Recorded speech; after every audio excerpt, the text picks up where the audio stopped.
नमस्कार श्रोते हो, परमात्मा साई भक्तिसार साई मनी 891 चॅनलमध्ये तुमचं सर्वांचं मी स्वागत करीत आहे। जर आपल्यापैकी ह्या चॅनलवरती कोणी नवीन असाल तर चॅनल सबस्क्राईब करा, जेणेकरून मी जसे नवनवीन व्हिडिओ अपलोड करीत जाईन तसे नवीन व्हिडिओचे नोटिफिकेशन तुमच्या मोबाईलवरती येत राहतील व तुम्ही ते पाहू ऐकू शकता। आपण आजच्या व्हिडिओमध्ये ज्ञानेश्वरीमधील अध्याय 8वा पाहणार आहोत। अध्यायाचं नाव आहे अक्षर ब्रह्मयोग, भगवद्गीतेतील प्रमुख विषय। प्रथमतः श्लोक नंबर 1 ते 28 पर्यंत, श्लोक नंबर 1 ते 7 मध्ये ब्रह्म, अध्यात्म आणि कर्म इत्यादी विषयी अर्जुनाचे 7 प्रश्न आणि त्याचे उत्तर भगवान श्रीकृष्णांनी दिलेले आहे। श्लोक नंबर 28 ते 22 भक्तियोगाचा विषय भगवान श्रीकृष्ण आणि अर्जुन यांच्यामध्ये चाललेला आहे। श्लोक नंबर 23 ते 28 मध्ये शुक्ल व कृष्ण मार्गाचा विषय चाललेला आहे। संपूर्ण श्लोकातील विषय श्लोक नंबर 1 ते 2 ब्रह्म, अध्यात्म व कर्म इत्यादी विषयी अर्जुनाचे 7 प्रश्न। श्लोक नंबर 3 ब्रह्म, अध्यात्म व कर्म या विषयीच्या अर्जुनाच्या 3 प्रश्नाचे उत्तर भगवान श्रीकृष्णांनी दिलेले आहे। श्लोक नंबर 4 मध्ये अधिभूत, अधिदैव आणि अधियज्ञ या विषयीच्या अर्जुनाच्या 3 प्रश्नाचे उत्तर भगवान श्रीकृष्णांनी दिलेले आहे। श्लोक नंबर 5 ते 6 अंतकाळी भगवत स्मरणाचे फळ, अंतकाळच्या भावनेनुसार गती प्राप्त होते हे भगवंतांनी सांगितलेलं आहे। श्लोक नंबर 7 मध्ये निरंतर भगवत चिंतन करीत राहून युद्ध करण्याची आज्ञा अर्जुनाला भगवान श्रीकृष्णांनी दिलेली आहे। श्लोक नंबर 8 मध्ये निरंतर चिंतनाने परम दिव्य पुरुषाची प्राप्ती भगवंतांनी सांगितलेली आहे। श्लोक नंबर 9 ते 10 मध्ये परम दिव्य पुरुषाच्या स्वरूपाचे वर्णन, त्याचे चिंतन करण्याचा विधी भगवान श्रीकृष्णांनी सांगितलेला आहे। श्लोक नंबर 11 मध्ये अक्षर स्वरूप परमपदाची प्रशंसा केलेली आहे। श्लोक नंबर 12 ते 13 मध्ये मृत्यूसमयी ध्यानयोगाच्या विधीप्रमाणे ओंकार उच्चार करीत प्राण सोडणाऱ्याला परमगती मिळण्याचे भगवान श्रीकृष्णांनी सांगितलेले आहे। परमगती मिळण्याचे कथन भगवान श्रीकृष्णांनी केलेले आहे। श्लोक नंबर 14 मध्ये नित्य निरंतर भगवत चिंतन करणे हा भगवत प्राप्तीचा सुलभ उपाय। श्लोक नंबर 15 ते 16 मध्ये भगवत प्राप्तीचे महत्त्व सांगितलेले आहे। श्लोक नंबर 17 मध्ये ब्रह्मदेवाच्या दिवस रात्रीचे काल प्रमाण सांगितलेलं आहे, त्याचं वर्णन केलेलं आहे। श्लोक नंबर 18 ते 19 ब्रह्मदेवाकडून सर्व भूतांची वारंवार उत्पत्ती व प्रलय होणे। श्लोक नंबर 20 मध्ये सनातन अव्यक्त परमेश्वराचे स्वरूप। श्लोक नंबर 21 मध्ये अव्यक्त अक्षर, परमगती व परमधाम यांची एकता। श्लोक नंबर 22 मध्ये अनन्य भक्तीने परमपुरुष परमेश्वराची प्राप्ती। श्लोक नंबर 23, 24, 25 शुक्ल कृष्ण मार्गाचे फलासह वर्णन केलेले आहे भगवंतांनी। श्लोक नंबर 26 मध्ये शुक्ल कृष्ण मार्गाचे अनादित्व। श्लोक नंबर 27 मध्ये दोन्ही मार्ग जाणणाऱ्या योग्यांची प्रशंसा केलेली आहे। श्लोक नंबर 28 मध्ये दोन्ही मार्ग तत्व जाणण्याचे फळ भगवंतांनी सांगितलेले आहे। आपण आता हा अध्याय चालू करत आहोत। ओम श्री परमात्मने नमः। ओम नमो भगवती वासुदेवाय नमः। ओम नमः शिवाय। ओम साईनाथाय नमः। अर्जुन म्हणाला, हे श्रीकृष्णा, ते ब्रह्म म्हणजे काय, अध्यात्म म्हणजे काय, कर्म काय आहे, अधिभूत कशाला म्हणतात आणि अधिदैव कशाला म्हणतात, हे मधुसूदना, या देहामध्ये अधियज्ञ कोण आहे, त्याचे कोणत्या प्रकाराने चिंतन करावे। एकाग्रचित्त पुरुषाकडून वसानाचे वेळी तू कसा जाणला जातोस आणि ते जाणणे कसे घडते, कृपया हा संपूर्ण विषय मला सांगा।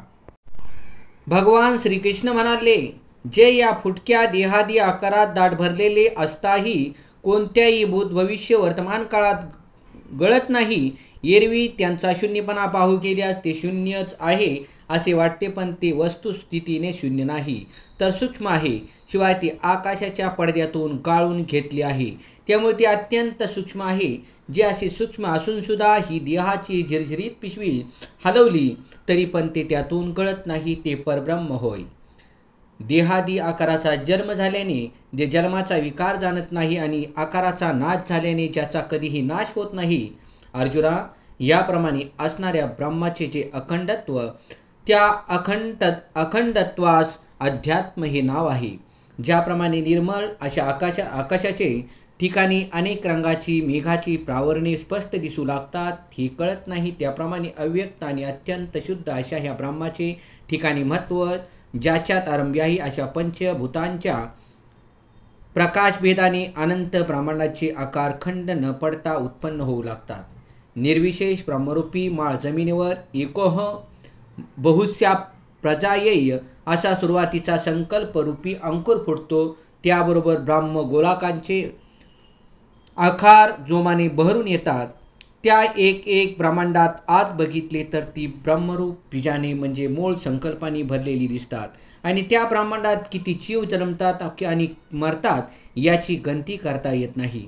मग त्या गोलकामधील अंशरूपी एक जीव असंख्य एक एक जीव असंख्य आदी संकल्प करावयास लागले.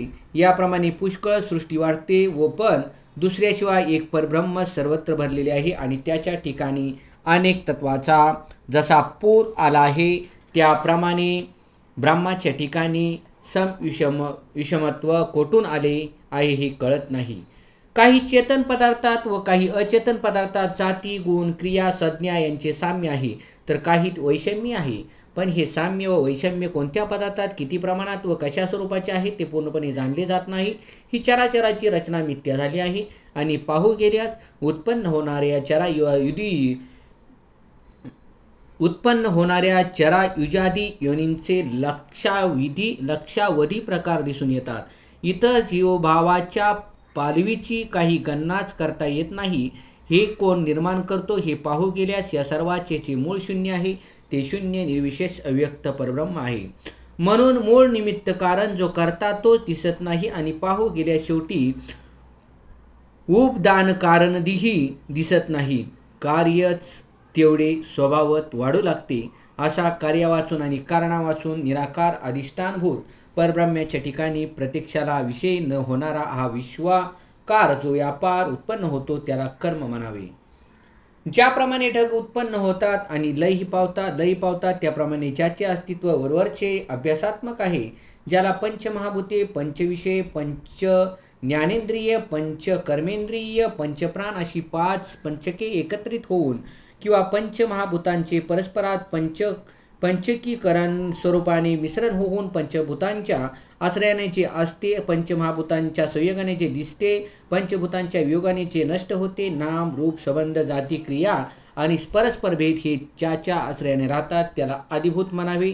जो देहादी प्रकृतीने संपादन केलेले भोग भोगतो त्या जीवाला आदिदैव जाणावे. जो चेतनेला प्रकाशक आहे, जो इंद्रियरूपी देशाचा स्वामी आहे आणि जो देह पडण्याचे वेळी संकल्परूप प्रेषणी राहण्याचा वृक्ष आहे, जो वास्तविक परमात्माच आहे पण जो दुसरा वेगळा झाला कारण की त्यास अहंकार रूप झोप येऊन स्वप्नांच्या व्यवहाराने तो संतोष पावतो व कष्टी होतो. ज्यास जीव या नावाने स्वभावतच बोलतात त्याला पंचभूतात्मक शरीरूपी घरातील अधिदैव समजावे. आता याच शरीरूपी गावामध्ये जो देहंकार विकारला नाहीसे करतो तो या शरीरातील अधियज्ञ. अर्जुना, मी आहे. भगवंतानी काय सांगितले? आता या शरीरूपी गावामध्ये जो देहांकार विकारला नाहीसे करतो तो या शरीरातील अधियज्ञ मी आहे असं अर्जुनाला सांगतात. अर्जुना, अंतकालात जो पुरुष माझे स्मरण करीत शरीराला सोडून जातो तो माझ्या स्वरूपाला प्राप्त होतो. अथांग पाण्यात घट बुडाला असता तो आत बाहेर पाण्याने भरलेला असतो. नंतर तो दैववशात पाण्यात असताना जर फुटला तर त्या घटात असलेले पाणी फुटते काय? त्याप्रमाणे वरवर भासणारा जो शरीरूपी आकार तोच नाश पावत असून त्या शरीराशिवाय असणारी आत्मवस्तू तर जशी सर्वत्र भरलेली आहे तशीच आहे. तीच आत्मवस्तू आपण अनुभवाने झाल्यावर देहपाताचे वेळी बुद्धीचा निश्चय कसा डळमळेल. म्हणून याप्रमाणे मला अंतकाळी जाणत असता जे देहाचा त्याग करतात ते मद्रूपच होतात. श्रोते हो, इथे भगवंतांनी सांगितलेलं आहे जेव्हाही एखाद्याला मरण येतं त्यावेळेला देह त्यागताना भगवंताचं नाव घेऊन मरायचं आहे. परंतु त्यावेळेला भगवंत म्हणतात की त्यावेळेला अशी परिस्थिती असते की तो नाव घेऊ शकत नाही कारण तो वेदनेने विवाळत असतो.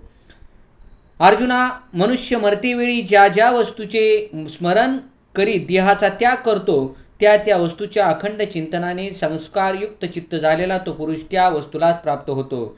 मरणाच्या वेळी ज्याला त्या वस्तूची आठवण होते तो त्याच गतीला प्राप्त होतो. म्हणून अर्जुना, तू माझे अखंड स्मरण कर. डोळ्यांनी जे पाहावे किंवा कानाने जे ऐकावे, मनाने जे स्मरावे आणि वाणीने जे बोलावे ते सर्व आतबाहेर असलेले विषय मद्रूप करून चित्तात घाल. म्हणजे मग सर्व काळात मी सहजच आहे असे झाल्यावर देह गेला तरी पण तू मत स्वरूप झाल्यामुळे मरणार नाहीस. मग युद्ध केल्यास तुला भय कशाचे आहे? तू खरोखर मन आणि बुद्धी माझ्या स्वरूपाच्या ठिकाणी अर्पण करशील तर मला प्राप्त होशील, ही माझी प्रतिज्ञा आहे. अर्जुना, सदैव सर्वावर शुद्ध प्रेम कर म्हणजे चित्त शुद्ध होईल. या जगात प्रयत्नाला काही अशक्य नाही.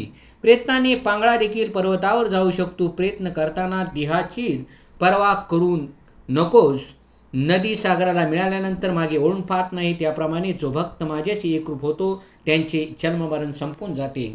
जो पुरुष सर्वज्ञ, अनादी, सर्वांचा नियंता, अनुसाही गाभा म्हणजे सूक्ष्माहूनही अतिसूक्ष्म सर्वाचे धारण पोषण करणारा, अचिंत स्वरूप सूर्याप्रमाणे नित्य चेतन प्रकाशरूप, अविद्येच्या अगदी पलीकडील शुद्ध सच्चिदानंद घन परमात्म्याचे स्मरण करीत असतो, तो भक्तियुक्त पुरुष अंतकाळी देखील योग बळाने भुकुटीच्या मध्यभागी प्राणाला चांगल्या रीतीने स्थापन करून व निश्चल मनाने स्मरण करीत त्या दिव्य स्वरूप परमपुरुष परमात्म्यालाच प्राप्त होतो.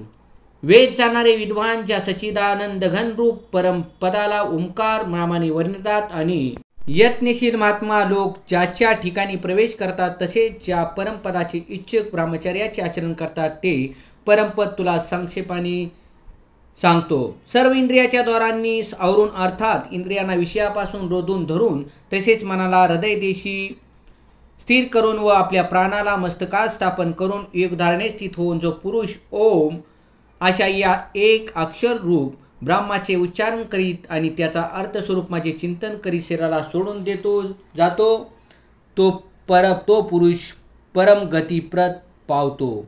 काय सांगितलंय भगवंतानी इथे बघा.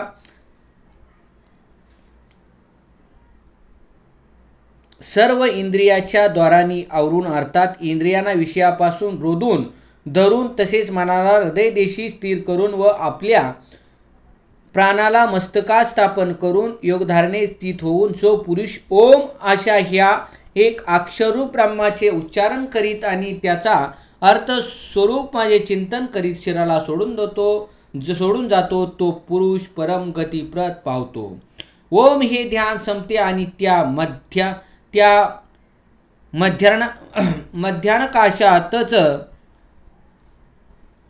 मध्याकाशातच प्राण लीन होतो. मग प्रणवाच्या पलीकडे जे उरते ते पूर्ण आनंदघन असते. अर्जुना, ज्यांनी माझी अखंड सेवा केली आहे त्यांच्या मरणाचे वेळी मी त्यांचा सेवक होतो. अर्जुना, जो पुरुष माझ्या ठिकाणी अनन्यचित्ताने स्थित सदा सर्वदा निरंतर माझे स्मरण करतो त्या निरंतर माझ्या ठिकाणी युक्त झालेल्या योग्याला मी सहजच प्राप्त होतो. परमसिद्धीला प्राप्त झालेले महात्माजन मला प्राप्त होत नाहीत. मरण प्रसंगी देहाला होणाऱ्या क्लेशाचा वारा माझ्या या सुकोमोल भक्तांना झपाटेल म्हणून मी त्यांना आत्मज्ञानाच्या पिंजऱ्यात घालून ठेवतो. त्यावर पुन माझ्या स्मरणाची विस्तृत, प्रसन्न, सुखकारक आणि शीतल अशी सावली करतो. अशा स्मरण योगाने ज्यांची निश्चयात्मक आत्मबुद्धी स्थिर झाली त्यांना माझ्या निर्गुण स्वरूपाकडे आणतो. म्हणून माझ्या भक्तांना मरणाचे संकट कधीच पडू देत नाही. मी आपल्या भक्ताला माझ्या परमधामाकडे सुखाने आणतो. अर्जुना, ब्राह्म लोकापर्यंत जे लोक आहेत ते सर्व पुनर्जन्माला प्राप्त होणारे आहेत, परंतु मला प्राप्त झाल्यानंतर पुन्हा जन्म नाही. अर्जुना, कृत, त्रेता, द्वापार आणि कली या युगांच्या चौकड्या 1000 वेळा जातात तेव्हा ब्रह्मदेवाचा एक परिपूर्ण दिवस होतो आणि त्याच रीतीने 4 युगे 1000च्या संख्येने भरली म्हणजे त्या सत्यलोकातील एक रात्र होते. ज्या ठिकाणचा दिवस व रात्र एवढी मोठी आहेत त्या काळात जे मरत नाहीत ते भाग्यवान हा दिवस पाहतात. ते स्वर्गातील चिरंजीव होत. देवराज इंद्राचीच दशा पहा की ब्रह्मदेवाच्या एका दिवसात 14 इंद्र जातात. ब्रह्मदेवाच्या 8 प्रहरांना जे डोळ्याने पाहणारे आहेत त्यांना अहोरात्र वेत्य म्हणतात. ब्रह्मदेवाच्या दिवसाला प्रारंभ झाला म्हणजे अव्यक्तापासून सर्व व्यक्त वस्तू उत्पन्न होतात. रात्रीला प्रारंभ झाला म्हणजे त्याच अव्यक्त अव्यक्त नामक वस्तूमध्ये त्या वस्तू लीन होतात. हे अर्जुना, भूतांचा तोच हा समुदाय याप्रमाणे पुन्हा जन्मून पराधीन होऊन रात्र सुरू झाली की लय पावतो आणि दिवस सुरू झाला की जन्मतो. त्या अव्यक्ताहून अतिपलीकडचा दुसरा अर्थात विलक्षण जो सनातन अव्यक्त भाव आहे तो सच्चिदानंद घन पूर्णब्रह्म परमात्मा सर्वभूतांचा नाश झाला तरी नष्ट होत नाही. परमात्म वस्तू जगासारखे व्यक्त कार्य नाही किंवा प्रवृत्तीसारखे अव्यक्त कारणही नाही. आकाशासारखे सापेक्ष नित्य नाही आणि घटपटासारखे नाशवंत नाही. दोन्ही भावाहून पलीकडची उत्पत्ती रहित व स्वतः सिद्ध आहे. जसे पाटीवर लिहिले अक्षरी पुसली जातात पण त्याचा अर्थ पुसला जात नाही, तसे विश्वाचे विश्वत्व नष्ट झाल्याने ती वस्तू नष्ट होत नाही. लाटा उत्पन्न होतात आणि जातात, परंतु त्या लाटात ते पाणी मात्र सर्व काळ जशीच्या तशी असते. त्याप्रमाणे पंचमहाभूते जरा युजादी प्राणी यांचा अभाव झाला तरी पण जी वस्तू नष्ट होत नाही ती अविनाशी आहे. आटणाऱ्या अलंकारामध्ये कधीही न आटणारे सोने जसे असते त्याप्रमाणे मरणाऱ्या जीव शरीराच्या आकारामध्ये अमर अशी वस्तू आहे. त्याला अव्यक्त आणि अक्षर म्हटले आहे. त्यालाच परमगती म्हणतात. ज्याला प्राप्त होऊन मनुष्य संसाराकडे परतत नाही ते माझे सर्वोत्कृष्ट स्वरूप आहे. वेदाची सर्वज्ञता ज्यांचे अंगण देखील पाहू शकत नाही तो हा पुरुष आकाशाचे पांघरूण आहे. ते परमधाम आहे. सूर्याच्या समोर आला असता अंधकार प्रकाश होतो त्याप्रमाणे परमधामाची प्राप्ती झाली असता जन्म मरणाची पुनरावृत्ती होत नाही. अर्जुना, योग्य काळात देह सोडला तर योगी त्या निजधामात एकरूप होतात. तेथून ते संसाराकडे परतत नाहीत. देहाच्या आत जठराग्नीच्या आणि बुद्धीच्या आत ज्ञानाचा प्रकाश असावा आणि बाहेर शुक्ल पक्ष व दिवस असावा. तसेच उत्तरायणातील 6 महिन्यापैकी कोणताही एक महिना असावा. अशा समान योगाची सत्यता प्राप्त होऊन जे देह ठेवतात ते ब्राह्मणुसंधान करणारे ध्यानयोगी परब्रह्मच होतात. या मार्गात अग्नी ही पहिली पायरी आहे, ज्योतिस्वरूप ज्ञान दुसरी पायरी, दिवस तिसरी, शुक्ल पक्ष चौथी पायरी आहे, 6 महिन्यांचे उत्तरायण वरची पायरी आहे. ध्यानयोगी अशा पायरीने जीवन ब्राह्म्यक रूप मोक्षाच्या घराला प्राप्त होतात. यालाच आर्चिरादी मार्ग किंवा दिव्यान मार्ग म्हणतात. मरणाच्या वेळी विषमवात आणि कफ हे गच्च भरलेले असतात. त्यामुळे अंतःकरणात अज्ञान अंधकार कोंदटून राहिलेला असतो. सर्वेंद्रियांना जडत्व येते. ज्ञानशक्ती क्रियाशक्तीला रोगामुळे प्रतिबंध निर्माण होतो. स्मृती ब्रह्मामध्ये बुडून जाते. मन वेडे होते. प्राण हा देहात कोंडला जातो. जटा रागणीचा अग्निपणा जातो. मग तो धूरच संपूर्णतया होतो. त्या धुराने शरीरातील चेतना व्यापलेली राहते.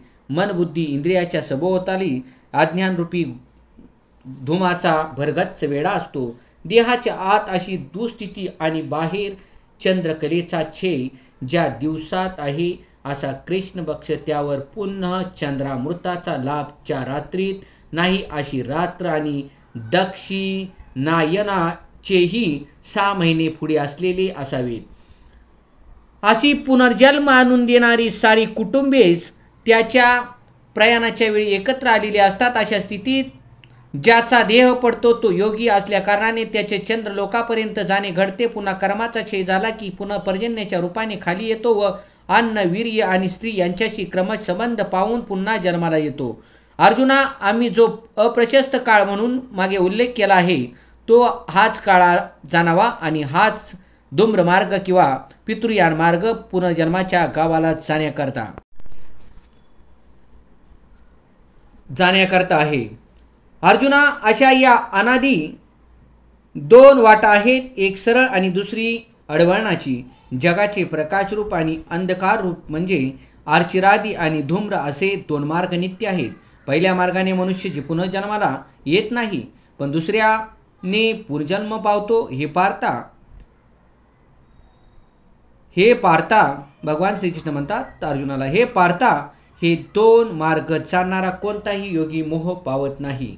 म्हणून तू सर्व काळी योगयुक्त हो. ध्येय असो वा ध्येय जाऊ, आम्ही तर केवळ ब्रह्मरूपच आहोत असा ज्याचा जिवंतपणी निश्चय झालेला असतो त्याला कोणत्याही मार्गाने कुठेही जाण्याची गरज नाही. देह असताना तो विधेय अवस्थेला पोचलेला असतो. आपण भगवंत रूप आहोत याची ज्याला सदैव जाणीव असते त्याला जाणे येणे संभवत नाही. म्हणून अर्जुना, तू माझ्याशी एकरूप हो. योगी पुरुष या रस्त्याला तत्वत जाणून वेद अध्ययनात व यज्ञ तप व दानदी करण्यात जे पुण्यफळे सांगितले आहे त्या सर्वाला निसंदेह उल्लंघन करून जातो आणि सनातन परमपद पावतो. पुंडलिकावृत श्री ज्ञानदेव तुकाराम पंढरनाथ महाराज गोपाळ कृष्ण महाराज सांबेश्वर महादेव कैलासपती. ओम नमो भगवते वासुदेवाय नमः. ओम नमः शिवाय साईनाथाय नमः. तर श्रोते हो, 7वा अध्याय इथे समाप्त झालेला आहे. 7व्या अध्यायाची ओळी होती 261 ते 271 पर्यंत. तर मी तुम्हाला पुढच्या व्हिडिओमध्ये श्लोक नंबर अध्याय नंबर 9